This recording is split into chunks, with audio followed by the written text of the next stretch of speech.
So why are we talking about this? And there's a number of reasons really, and I just want to sort of take you back to the journey that we've been on for the last 21 years as a business. Positive Purchasing was founded in 2003, and we started doing category management way back then. Initially back then, everybody wanted cost out, price down, and the world's changed a lot in that time. And today, category management is the key tool that is used to be able to drive in sustainability, to manage supply chain risk, to be able to get innovation from our supply base, and of course, manage cost and keep inflationary cost increases in check. So the 5I category management process is the process that we developed and have developed over the years in conjunction with big companies all over the world.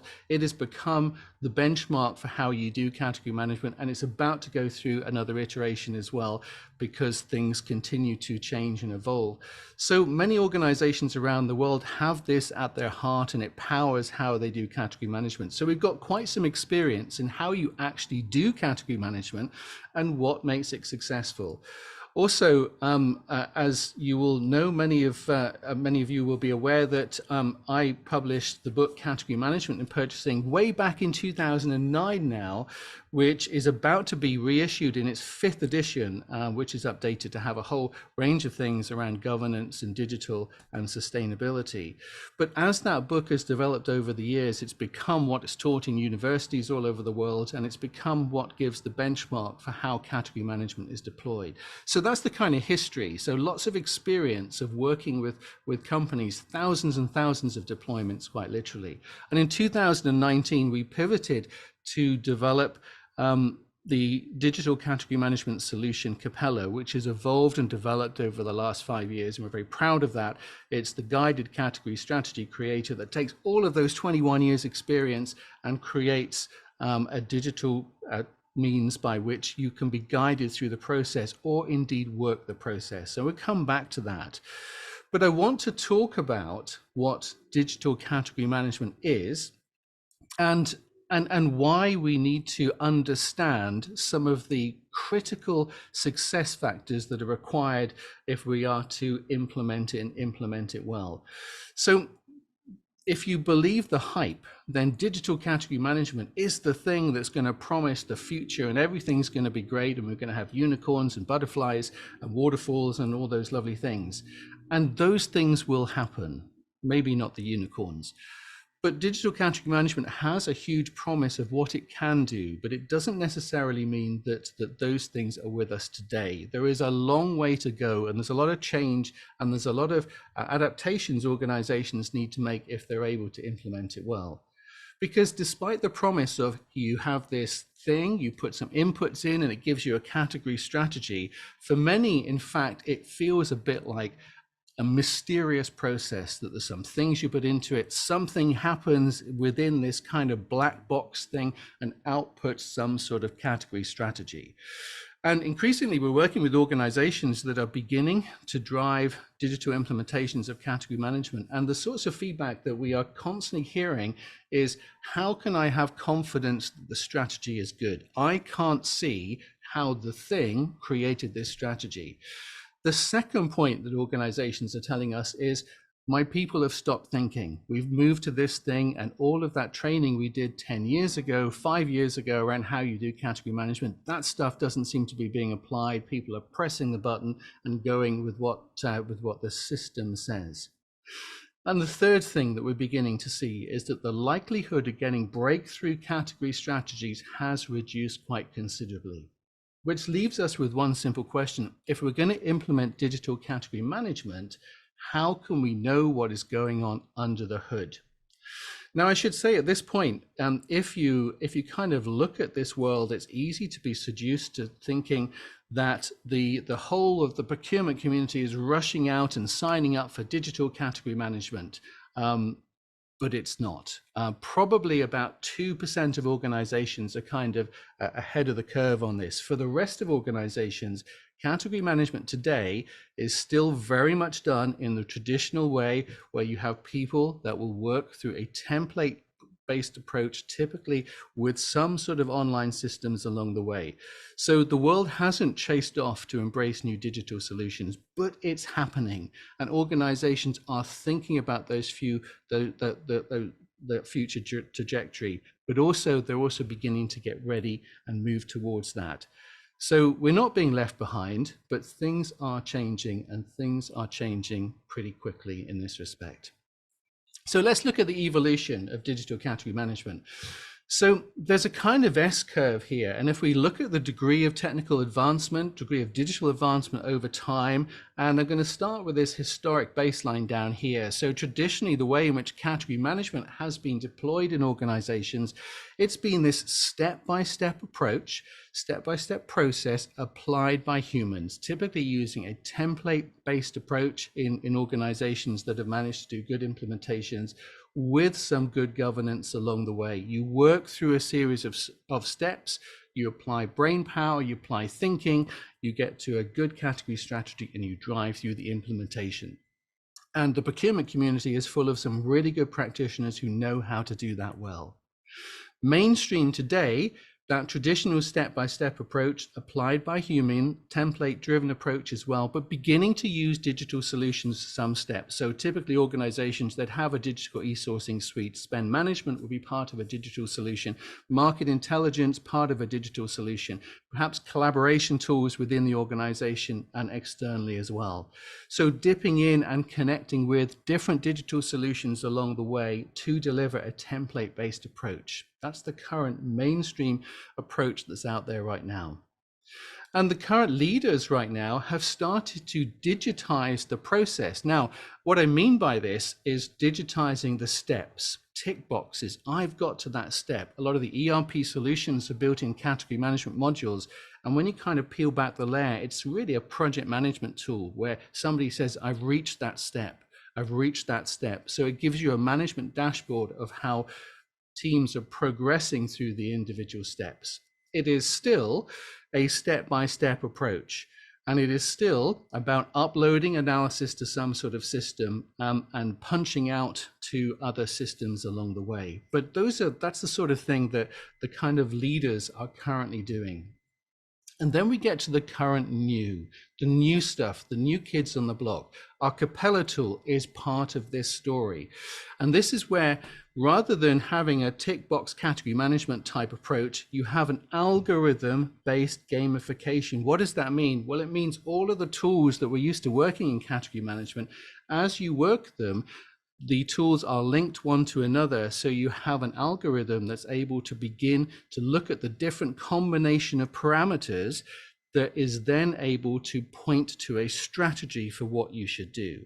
And this is all the stuff that we've done with our brain power, where you take a good practitioner, you work a series of tools, you ask so what along the way, and that skilled practitioner is able to say, based on that, the strategy is this. That can be gamified. We've done that. Capella does that really, really well.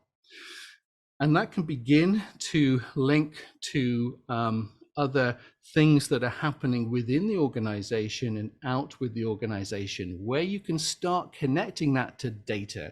This is where it gets really exciting. And this is where we are in terms of our evolution now. You begin to give the platform some intelligence. You begin, I'm really sorry, I'm going to use the AI word here. You begin to use AI to make sense of the data you're putting in terms of the inputs that you're using. So it's making sense of that data. And you're using this gamified algorithm-based approach. It's still step by step, but hey, the system's doing those steps and it's making those connections and it's figuring out the strategy, but it's using the data that you've connected it to be able to do that.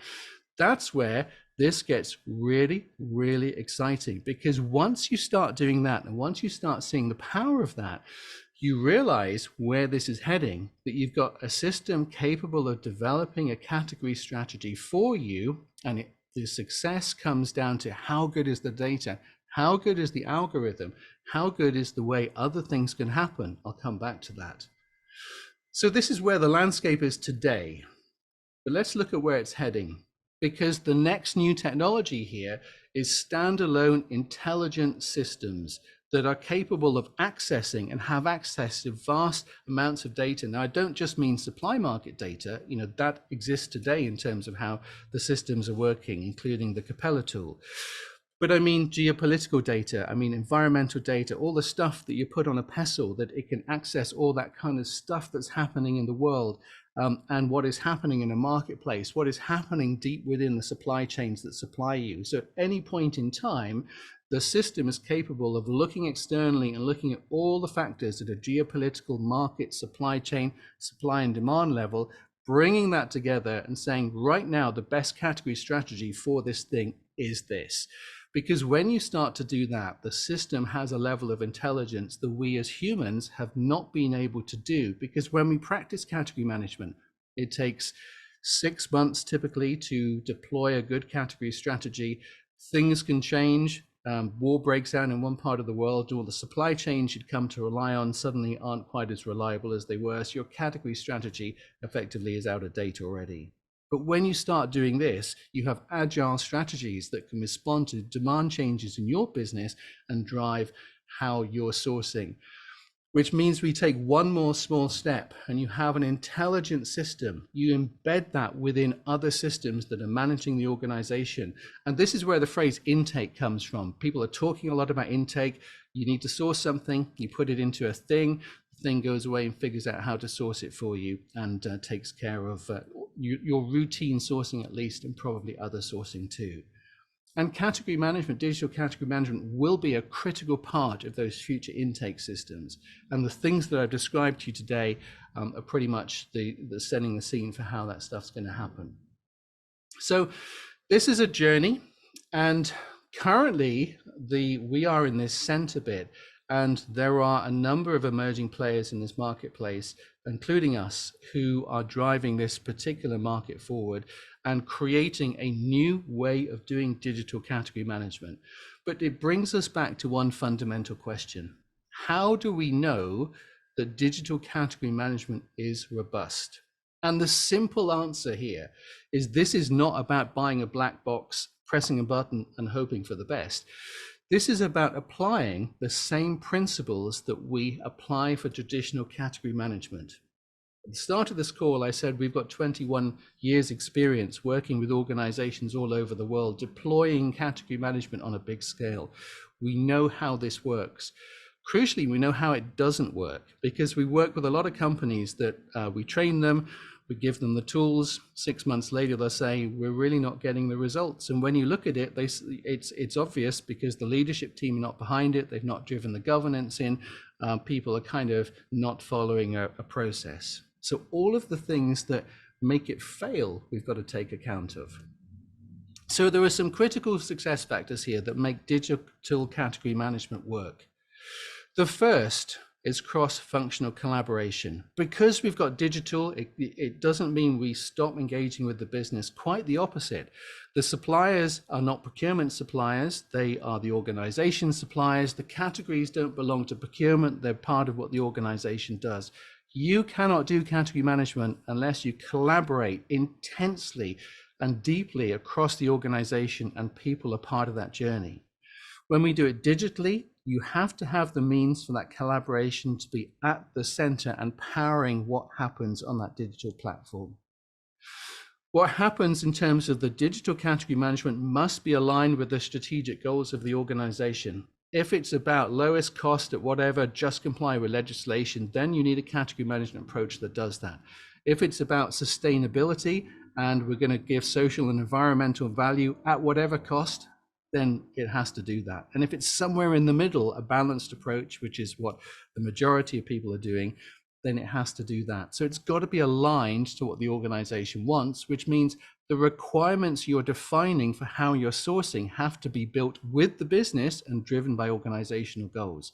Unless that system can provide for that, and in the traditional way of doing category management, that's the hardest thing to do, because it's about engaging with people and challenging what has gone before. So you have to be able to do that within the digital environment. It's got to be looking market facing, especially when we start connecting this with data, because the data has to link to a marketplace and the market dynamics. And we've got to begin to connect this to vast amounts of data and insight. The companies I mentioned that didn't do this are the ones that didn't do data gathering. Typically, they would sit at category management will sit at his or her desktop and attempt to be able to determine that they knew everything that was going on in a market and a supply chain in the organization. And as we get digital, it's less about kind of data gathering. It's more about accessing data. And the future is all about how do we have data from all the things that are happening within our supply base and within supply chains. And if we can begin to access that, then we can begin to have insightful strategies. It's about integration. Currently within procurement and tech evolution as a whole, it's mostly still islands of technology with APIs and things that talk to each other. Little integration today, but this has to be integrated with everything else and all the other data sets that an organization uses. And change management has to be at the heart of this. This cannot be something that just comes up with a strategy and everybody says, that's nice, how do we do that then? Because for a strategy to be successful, you have to be able to implement it. You have to be able to change hearts and minds and practices and policies and behaviors, which means you've got to take people with you on that journey. And so the digital platform has to help you do that. And also the right approach. The majority of our routine spend, we will automate in the next 5 years, leaving the strategic bit for some very clever procurement people to manage. So we need a system that is integrated that can do that. And finally, breakthrough. The current tech that is out there does not promote breakthrough. Breakthrough comes because clever people figure out the different combinations of insights, point to, why don't we do it like this? And that's something that's missing in all of the tech evolutions that are out there. So digital category management still needs skilled practitioners. It will not work assuming this is a box, you push a button, it spews out a category strategy. And if that's the case, then success means we have to figure out how we combine a data-driven guided approach with skilled practitioners. And this is the crucial bit, who get under the hood. So whether it's our Capella tool, would really love to talk to you about that, or whether it's another digital category management product, the key success factor is, can you get under the hood and can you work through that process and know when you want to let the system guide you and know when you want to be able to take control and have practitioners figure out, okay, based on what this is telling me, where is the breakthrough going to come from? And finally, just a glimpse of the future. Where is this going? Well, the things we're working on right now, agile category strategies driven by access to vast data. The more the strategies can access data, the more insightful, current, and relevant they will be. I'm sorry, I've got to say it again, using that AI word, AI to better interpret the data that we're seeing. That's happening now, and that will be part of everything that happens in the future. Integration, embedding in future systems. And the user interface is set to change dramatically. Avatar guidance for practitioners to get support for learning and support for how do I get under the hood, because this is what the system is telling me, but let me see those tools being worked. Let me see which quadrant in the Kraljic matrix this sits in and why the system's saying that, because then you begin to have the chance of challenging and maybe saying, okay, let's think about this differently. Let's think about breakthrough. So I'm going to stop there, and I'm going to just open this up to our panelists and welcome to our stage James and Claire to come and join us. And I'm just going to ask a series of questions and sort of see if we can get some insights from two really experienced people. And James, I'm going to start with you, if I may. So I've talked a lot about this. How much of this would you say is hype and how much is real? Because if we believe what we're being told right now, it's easy to think that, hey, we're all being left behind here. But I think, as I said earlier, most of the people I work with are just struggling to get their ERP systems to work, so let alone digital category management. What do you think? Yeah, thanks, Jonathan. So I would go along with that. And if you look at the bell curve, the left-hand side of a bell curve is typically the early adopters. And there are a few early adopters that are doing a lot. But then there's a big right-hand side that are doing very little or even nothing. So if you're on LinkedIn or if you're going to conferences And you're seeing these great examples of how, some of these real innovators and pioneers are leveraging this type of technology. You can often feel that you're being left behind. What I will say is that these businesses typically tend to be very large enterprises that are in pretty high margin industries, pharma, tech, telecoms. When you look at the whole rest of the economy, you're right. A lot of them are struggling to get P2P right, or to get meaningful data out of their ERP system. We all know the challenges with that. ERP systems are not user friendly. They have an interface that looks like it's from the 1990s, because it is in a lot of cases. So yes, you're absolutely right. It can seem a little bit demoralizing looking at all of these cutting edge enterprises, but they're the minority rather than the majority. So I would say that you can't just implement something like a Capella or indeed a competitor product and just hope and pray that it gets used and that the business adopts it. As a CEO of a training company, it's all around having the people factor and the change management processes in place to be able to get the most out of the tool. But with that being said, even if you're not at that level of maturity, having a guided digital category management tool is going to alleviate, and I'll talk about this a little bit later, but it is going to alleviate a lot of day-to-day administrative hassle that the average category manager is currently doing. Is it a good use of a category manager's time spending days or weeks fiddling around in PowerPoint trying to get text boxes and pie charts and everything to look how you want them to? Probably not. I would argue that's an admin assistant task, if you look at it in terms of division of labor. So yes, bit of a long answer to a quick question, but yeah, back to you. Yeah, and thank you. I really love the point that most of the stuff looks like it's out of the 1990s, because it is, and that is the reality of a lot of the tech that we end up using in procurement. It is out of date and it is old and crusty, and it doesn't help, I think, actually. So we are kind of on the cusp of something dramatic happening here. Now, Claire, category management. Perhaps you can just talk to us about how important is it to engage people when you're doing category management. How much a good category management is about the tool and the process, and how much is about the people bit, getting everybody aligned and changing hearts and minds? Yeah, thanks, Jonathan. Hi, everybody.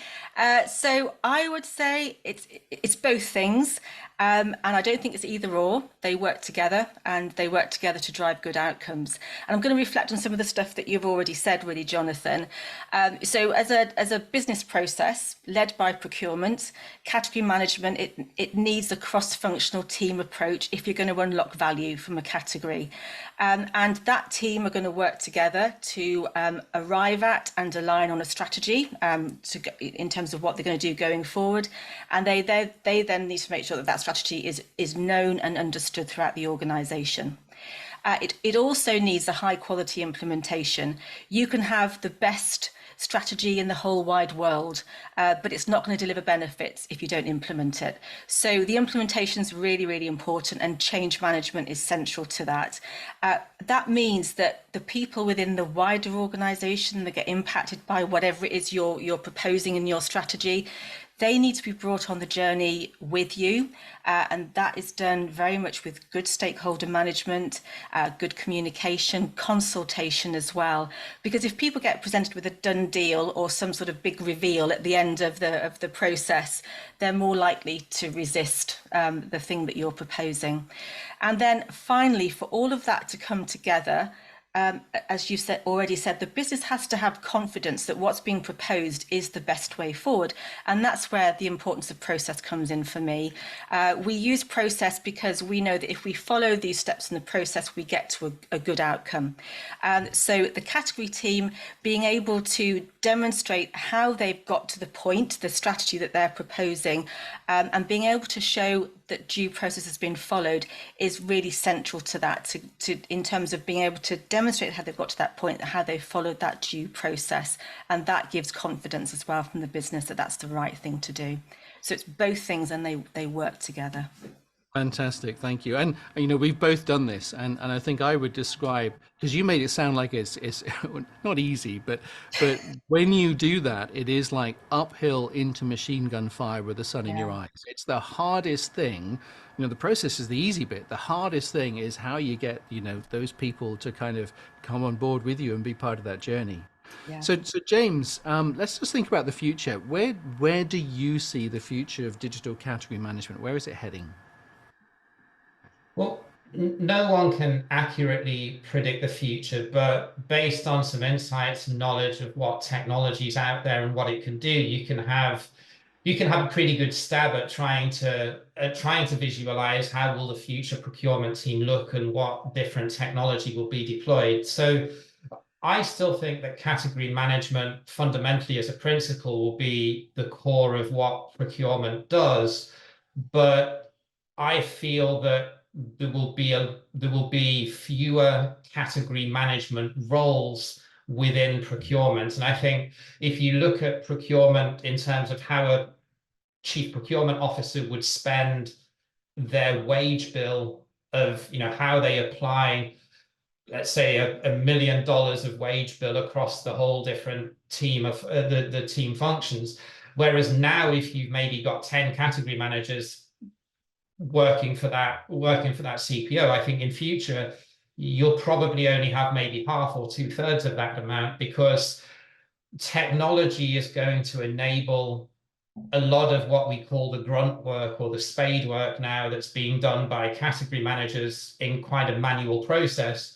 You're going to have, and I'm going to use the buzzword, you're going to have AI or machine learning that's going to be able to do some of that. You're also going to have a lot of various sources that are going to be able to feed into tools like Capella or to vendor management platforms that can bring in things like financial data and supply chain data, and that can scrape news websites to understand some geopolitical factors that are coming into play as part of your SWOT analysis when you're doing a category strategy. So instead of a category manager having to be a complete expert on all of this, I feel that that role is going to become much more around influence and persuasion and execution of that strategy, which we all bemoaned as procurement practitioners that we never had time to do that, because we spent so much time having to gather data, clean the spend data that came out of ERP that was garbage, and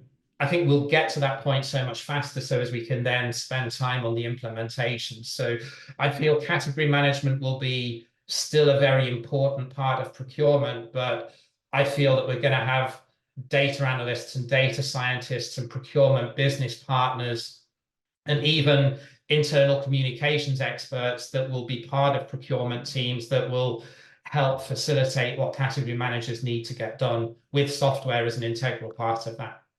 Yeah, I think you're absolutely right.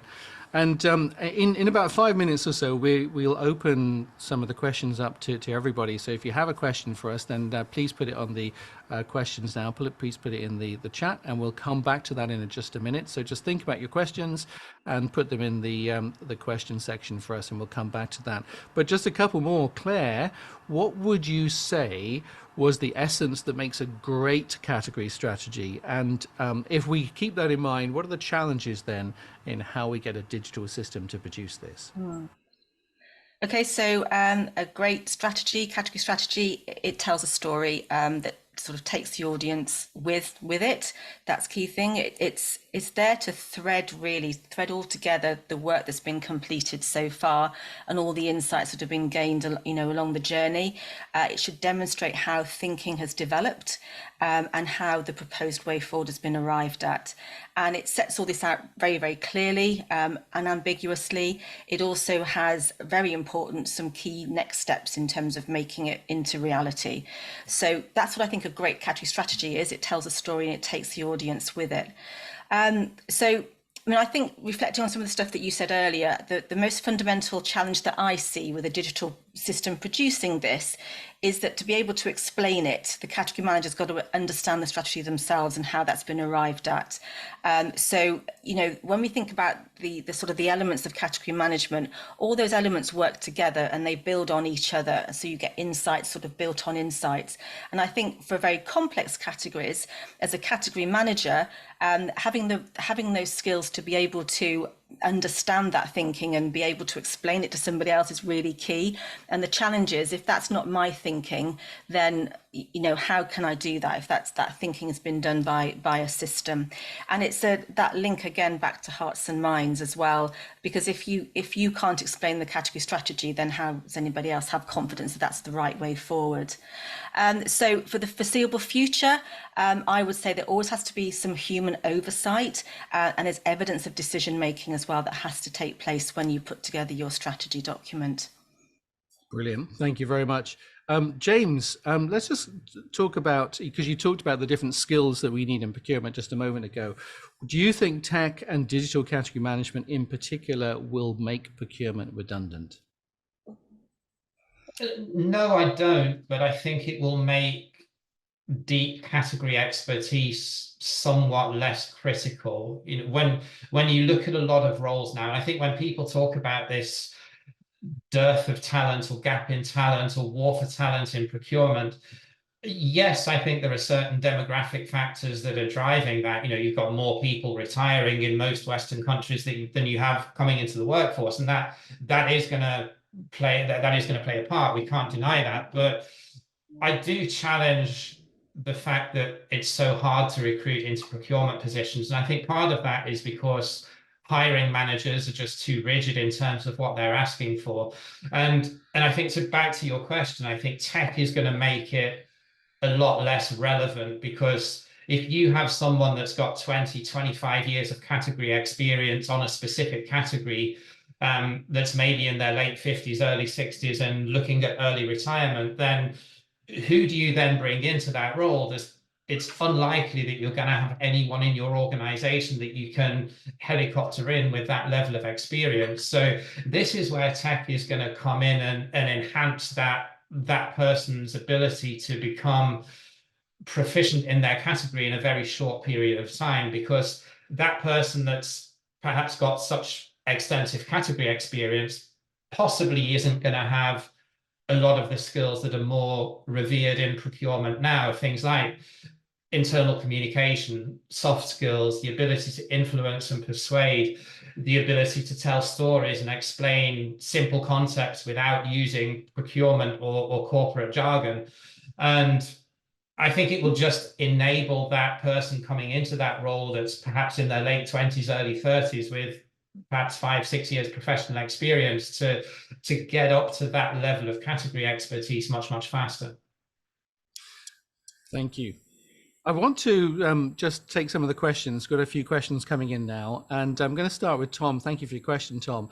Tom says, curious as to how the panel think digitalization of category management could feed into digital SRM and enhancing supplier relationships through data-driven insights, and also freeing up time for the influencing, persuading, the human elephant that James alluded to earlier. Claire, I'm going to ask you to answer that one, please. So I think in terms of data collection, I mean, one of the things I think has to change in terms of skill sets is, as you know, James has alluded to already, it's going to move away from being a category expert to someone who's great with data. So you've got, you know, the sort of the data analysis type of knowledge as well. But I think also, sorry, I've lost my train of thought. Yeah, the relationship stuff is really, really key. And having access to data and being able to collaborate on information as well, and collaborate in terms of decision making, I think is really going to help manage those relationships better and sort of collaborate and make decisions that are better for both you and for the supplier as well. So there's that mutual benefit there too. Brilliant. Eric says, James, I really liked your perspective on category management and how this impacts their headcount within a procurement team.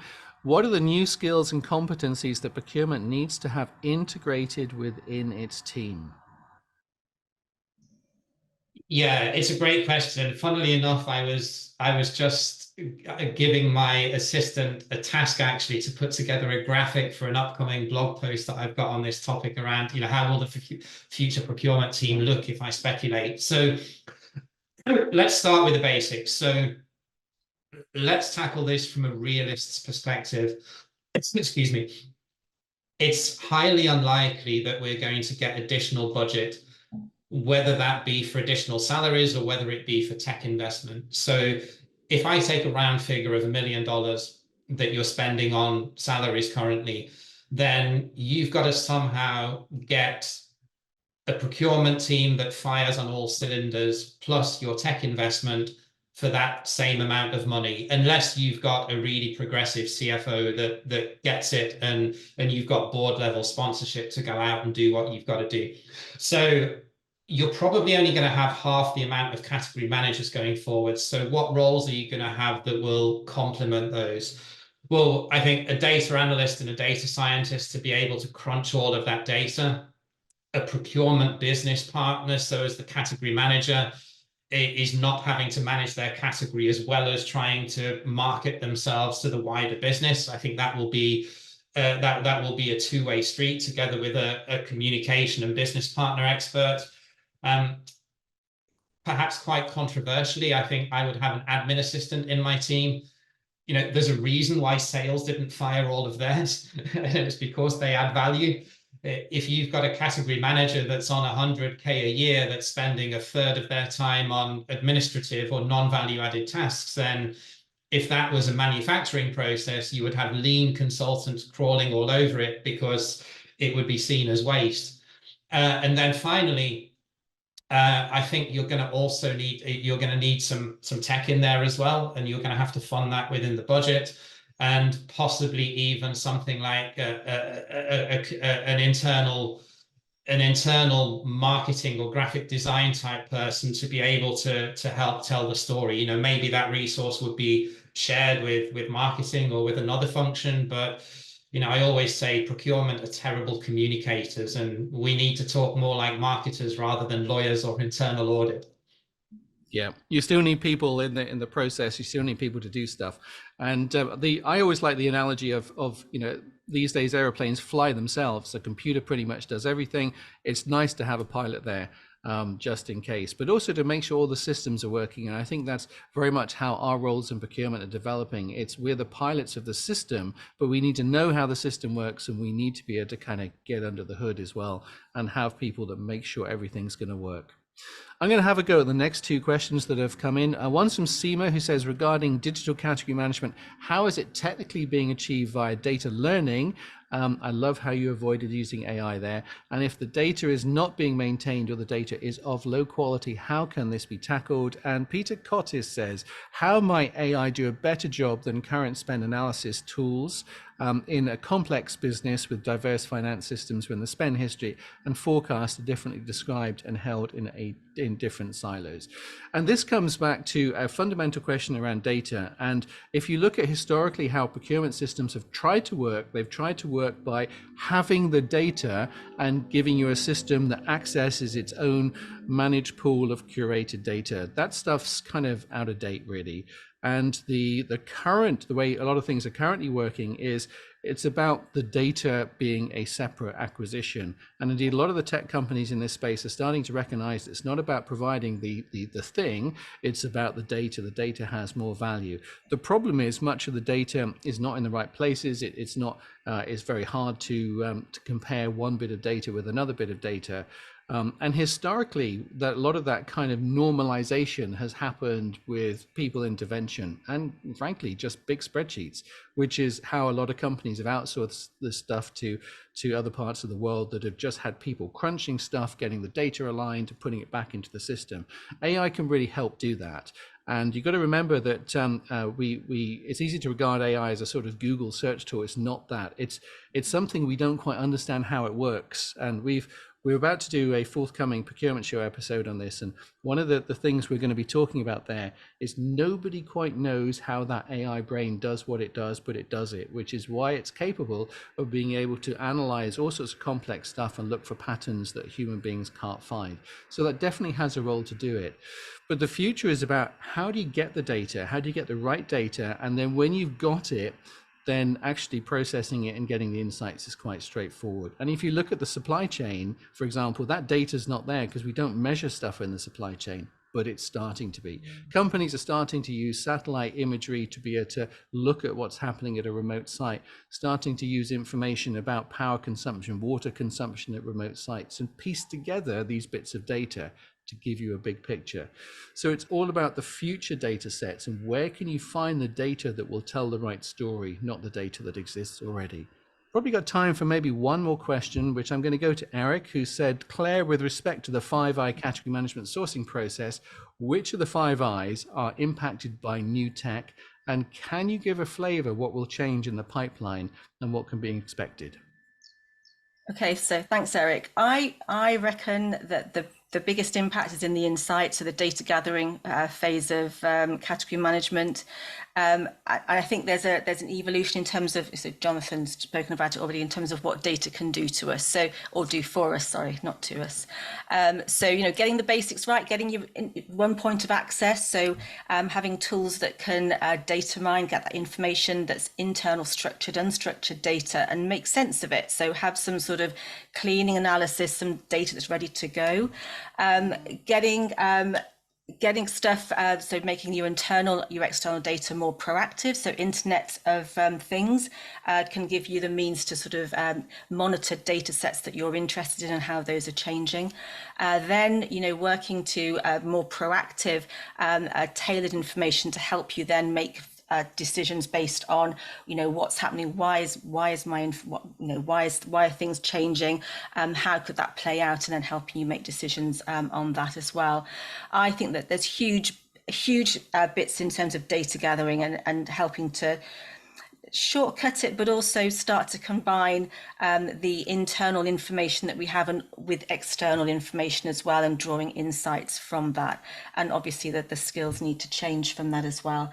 I would say that's, for me, that's the key area, data gathering stage that's impacted, definitely. Thank you, Claire. Thank you so much. And that pretty much brings us towards the end. This is one more question I'm going to answer very quickly from Tayasani, who says, will the introduction of tech be a catalyst for the category management of the future to be more adept at using data to drive category management and program management to drive execution? And I refer you to Claire's answer. It's all about the data. It absolutely will, because it will drive the need for new skills and the way in which we think about data very differently.